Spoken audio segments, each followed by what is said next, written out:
Bienvenue à toutes et à tous sur la chaîne Robins Camino, la chaîne, comme vous le savez, dédiée au chemin de Compostelle. Cette semaine, nous allons voir 5 erreurs commises à éviter sur le chemin.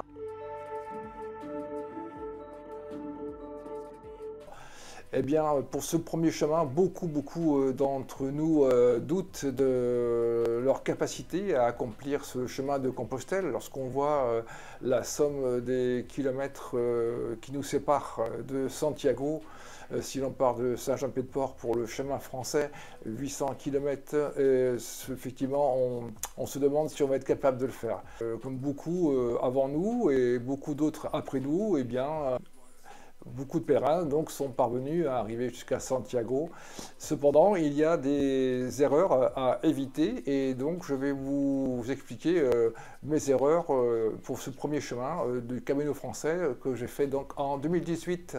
La première erreur, évidemment, c'est de porter trop de poids. Ce poids, il se constitue donc du contenu de mon sac à dos, de notre sac à dos, et il est bien évident qu'il faut l'alléger au maximum pour ne pas à souffrir, notamment dans les montées et également au quotidien, sachant qu'on doit emporter vraiment que le matériel et les vêtements nécessaires. Comme beaucoup de gens, j'ai regardé les tutos sur YouTube qui ont partagé le contenu de leur sac et en se paramétrant ainsi, on peut avoir déjà une bonne idée de ce qu'il ne faut pas oublier et ce qu'il faut emporter. Évidemment, ça va dépendre de la saison et du chemin que vous allez emprunter, mais là on parle d'un premier chemin, donc je vais parler principalement du Camino français et avec un départ, disons, à avril, une fois que le col est ouvert, une fois que le col de Roncevaux est ouvert par la route Napoléon. Donc ce chemin nécessite tout de même d'avoir des vêtements en conséquence de la saison. Si vous partez au mois d'avril, eh bien il faut du vêtement printemps. Et évidemment, pour le contenu de ce sac, il va falloir faire des choix et surtout ne pas amener des choses au cas où, c'est-à-dire les peurs qu'on peut avoir, il ne faut pas mettre les peurs dans le sac, au contraire. Vous ne partez pas dans le désert et donc vous aurez toujours la ressource d'acheter un pull ou une doudoune si ça manque. Vraiment. Donc voilà, vous partez, vous faites le choix d'emmener le plus léger possible en prenant des marques aussi de vêtements qui sèchent vite et qui sont à la fois également légers. Voilà pour la partie vêtements. Après, pour la partie matériel vidéo. Si vous faites de la photo, il va être difficile de renoncer à emmener l'appareil photo. Comme pour moi, l'appareil photo pèse 1 kg avec un bridge. Et donc, c'est avec un objectif assez conséquent de 400 mm. Donc, il est évident que j'ai dû renoncer un peu la mort dans l'âme à emmener l'appareil photo pas pour un problème de poids. Et par contre, eh bien, à l'inverse, j'ai choisi d'emmener à la place pour le même poids le drone pour pouvoir faire des images inédites dans certains lieux du chemin que vous pouvez voir dans différentes vidéos que j'ai tournées, notamment sur le Camino del Norte et d'autres caminos ensuite. Voilà. Voilà pour le matériel, donc photo, vidéo, il faut savoir que je vais vous faire une vidéo sur le matériel vidéo que j'ai emmené avec moi et comment j'ai réalisé donc ces vidéos sur le chemin pour chaque étape que j'ai posté sur YouTube et que vous avez pu suivre sur la chaîne. La seconde erreur que j'ai pu faire sur ce Camino français, c'est de ne pas m'alimenter assez. Eh bien, quand on parle de s'alimenter, ça veut dire de pouvoir se restaurer non seulement, mais en même temps avoir des nutriments, avoir donc des aliments qui permettent de mettre donc du carburant dans vos muscles. Ça, c'est indispensable. Il faut avoir ça à l'esprit. Je vous dis franchement, moi, à la maison, je ne déjeune pas. Je prends un café juste, et puis là, sur le chemin, je m'impose bien de déjeuner le matin pour aller jusqu'à midi à la pause de midi, et puis là, savoir que soit c'est pique-nique, soit un repas plus consistant, et le soir également, il faut avoir un repas consistant pour pouvoir emmagasiner de l'énergie. Donc surtout n'oubliez pas de manger et de bien manger. Et ensuite, la chose vraiment importante, l'erreur à ne pas commettre, c'est vraiment de ne pas boire assez. Donc pour boire, en fait, il ne s'agit pas de boire quand on a soif, il s'agit de boire même quand on n'a pas soif. C'est-à-dire tous les quarts d'heure, 20 minutes, il faut s'imposer de boire un peu d'eau quand vous marchez pour éviter les problèmes musculaires, notamment, et tendinites également, hein. Donc voilà, donc vraiment, si vous voulez vraiment prévenir tout accident comme les tendinites, eh bien, il est dit médicalement qu'il faut boire, en fonction donc de la chaleur, bien évidemment, et puis de l'effort que vous faites. Donc si vous montez, si le corps chauffe, si vous dépensez beaucoup d'énergie, si vous transpirez, eh bien, il faut surtout se forcer à boire, même si vous n'avez pas soif, qui est déterminante et qui vous permettra de finir le chemin. Donc surtout, ne commettez pas cette erreur de ne pas boire assez. Personnellement, je n'ai pas bu assez sur ce premier chemin français et j'avais mal aux jambes, j'avais des douleurs la nuit. Donc voilà, il faut assurer avec ça, il faut vraiment penser à bien s'alimenter. Ensuite, eh bien, comme j'en ai parlé dans une vidéo également, il est important de bien se préparer. Alors bien se préparer, ça ne veut pas dire se préparer aux Jeux Olympiques, mais il s'agit de bien s'habituer, habituer les jambes au moins donc à marcher. Et pour cela, eh bien, profiter de chaque occasion pour marcher. C'est-à-dire pour aller, je disais une fois, chercher les enfants à l'école, pour aller faire des courses, chercher le pain, eh bien, tous les moments où vous pouvez vous passer de la voiture de manière raisonnable au niveau des kilomètres, même s'il y a 1 kilomètre à faire, eh bien, prenez le temps, 1 kilomètre, il vous faut 12 minutes pour les faire, 12 voire un quart d'heure à 4 km/h.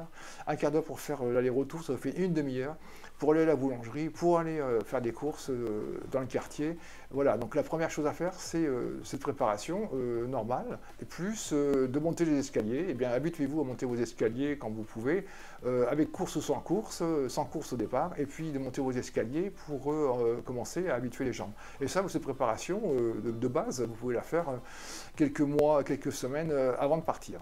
C'est assez important parce que ça vous évitera d'avoir vraiment le brutal, d'avoir des douleurs et des courbatures. Ça vous évitera les courbatures dans les jambes et dès le démarrage du chemin qui peut s'avérer difficile quand vous prenez la route Napoléon. Si vous passez avec étape ou sans étape, eh bien vous allez franchir un dénivelé de 1200 mètres et même déjà étant un peu aguerri et préparé à la marche, donc ce dénivelé de 1200 mètres va certainement vous laisser des traces pendant quelques jours et donc il vaut mieux bien se préparer à avoir cette condition de base. Ensuite, eh bien, le chemin va se charger au bout d'une semaine ou 10 jours à peu près. Vous allez avoir moins de douleurs et en respectant bien ces principes de boire de l'eau, de bien s'alimenter, les choses vont bien se passer sans problème comme pour tout le monde. Évidemment, il y a des choses comme je vous parlais des ampoules à prévenir, à éviter ou à soigner, comme je l'ai dit dans une précédente vidéo. La troisième erreur à éviter, eh bien, c'est de marcher trop longtemps. C'est une erreur que je n'ai pas vraiment commise, mais qu'on a tendance à commettre, étant donné que quand on a la forme, eh bien, on veut avancer plus vite, notamment les jeunes gens qui veulent parcourir 40 km et plus par jour. Donc s'il n'y a pas nécessité, en raison de l'éloignement de l'hébergement, il est fortement déconseillé de faire trop de kilomètres, parce que rapidement la sanction va survenir. Il s'agira quelquefois d'une tendinite ou des douleurs au niveau des chevilles par exemple, au niveau des genoux, qui vont arriver comme ça sans prévenir. Et souvent j'ai vu des gens avec des étapes, plusieurs fois des étapes de 35, 40, 45 km après être bloqués, ne plus pouvoir avancer en raison de douleurs aux chevilles par exemple. Et dernièrement j'ai même vu une jeune fille devoir rentrer avant la fin du chemin alors qu'elle avait fait des grandes étapes de 3, 4, 5, 6 fois des 35, des 40, 45 km. Donc voilà, donc c'est vraiment, il faut écouter votre corps et puis y aller tout doucement. Donc on va vous démarrer le chemin. Ce premier chemin, il faut que vous fassiez des étapes qui soient en conformité avec ce que vous ressentez. C'est-à-dire qu'après avoir passé les Pyrénées, eh bien, il y a des étapes préétablies dans différents guides comme Bon Camino ou comme Gronz. Si vous suivez ces étapes, déjà qu'elles sont pas mal au niveau des kilomètres, mais restez un peu dedans. Et puis si jamais vous ressentez une fatigue ou le besoin de couper l'étape, vous coupez l'étape pour prendre du plaisir à marcher et non pas prendre des risques à marcher trop longtemps, trop loin. Et en plus, quand vous faites du 40-45, eh bien, le paysage, l'erreur, bien évidemment, l'erreur quand vous faites du 40-45 km, eh c'est que vous ne voyez pas grand-chose au paysage. Voilà pour ce qui est de marcher trop loin et trop longtemps. Après, évidemment, quand vous êtes obligé de faire les 35 km, il n'y a pas le choix, mais sur le Camino français, ce n'est pas le cas. Vous pouvez déterminer vos longueurs d'étape, et en l'occurrence, 20-25 km, c'est très très bien pour avancer correctement, je dis correctement, c'est-à-dire de pouvoir savourer le chemin et ne pas être stressé par des grandes distances et avoir des douleurs et des obligations de récupération énormes, quoi, en fait. Je dirais en 4, l'erreur la plus courante que j'ai pu commettre aussi, c'est de ne pas préparer assez l'étape. Préparer l'étape, ça veut dire ne pas lire à l'avance ce qu'il y a à visiter, également ce qui m'attend sur le chemin, c'est-à-dire prévoir un peu le dénivelé, prévoir évidemment l'hébergement, et puis également savoir qu'est-ce que je vais pouvoir voir tout le long du chemin, et me préparer si c'est des choses historiques et également des visites à faire. Donc ne pas hésiter en préparant cette étape, de savoir déjà où on va et puis savoir ce qu'il y a aux abords du chemin. Donc si vous suivez vraiment les flèches jaunes en permanence, vous ne éloignez pas du chemin du tout. Il faut quitter le chemin parfois pour aller voir quelque chose de remarquable, un beau monument, une belle église, un petit village, quelque chose qui vous intéresse. Eh bien, ne renoncez pas pour 2 km, renoncez pas à cette visite que vous pourrez après regretter. C'est la 5e erreur à éviter, c'est de partir avec un planning trop contraint, donc avec des dates qui font que vous allez être dès le départ stressé par la vitesse que vous allez devoir avoir pour arriver à destination pour une date précise. Donc il faut absolument que vous preniez un temps pour vous, un temps de battement entre l'arrivée à Compostelle et puis un départ prévu en avion, si vous réservez un vol par exemple. Si vous voulez un Fisterra pour prolonger votre Camino français, pour votre premier Camino, si vous voulez le prolonger jusqu'à Fisterra, Mouchia, eh bien il faut prendre le temps de pouvoir vous y rendre. Donc il faut encore quelques jours, il faut 4-5 jours pour aller Fisterra 3 jours et 2 jours ou 1 jour pour aller à Mouchia et ensuite pouvoir prendre le bus et rentrer. Ce bus, quelquefois, il est bondé, donc attention. J'ai un ami sicilien qui a raté son avion à cause d'un bus qui était plein le matin et on ne peut pas réserver.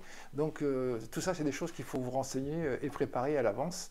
Et donc vous donner du temps et prévoir que vous devez avoir quelques jours de battement avant de prendre un vol. Bon, ça peut être contraignant parce que ça vous oblige un peu à rester, à rester sur Compostelle ou alors aux environs. Eh bien, il y a assez de choses à voir à Compostelle et aux environs pour avoir un temps et un peu de repos également, un temps et puis de décompression parce que voilà, le problème quand vous arrivez à Compostelle, eh bien, on n'a pas envie d'arrêter le chemin. Vous allez voir, pour ceux qui ne sont jamais partis, vous allez voir qu'on a envie de prolonger ce chemin une fois qu'on est à Compostelle. On a du mal à en sortir et donc la bonne solution, et c'est comme ça, c'est de garder du temps pour vous, pour pouvoir ne pas partir dans l'avion immédiatement, mais au contraire décompresser.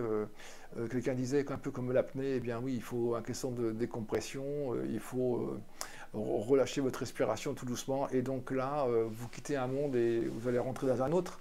Et l'aller à Fisterra, le fait d'aller à Fisterra au bout de cette presqu'île du Cap Finistère, c'est fantastique parce que ça vous permet au grand air d'envisager à nouveau le lendemain, alors que là vous étiez dans un autre monde, un monde historique, un monde de fraternité, un monde d'amitié, de rencontres. Eh bien, il va falloir le quitter et revenir au monde d'avant, que vous avez connu avant. Et là, vous allez y aller renforcé par votre expérience. Et évidemment, vous serez hyper heureux d'avoir réussi et que malgré vos doutes que vous aviez au départ et ces éléments, donc ces erreurs que vous avez évitées en suivant un peu cette vidéo, ces conseils, que j'espère vous donneront, vous favoriseront pour arriver jusqu'au bout du chemin.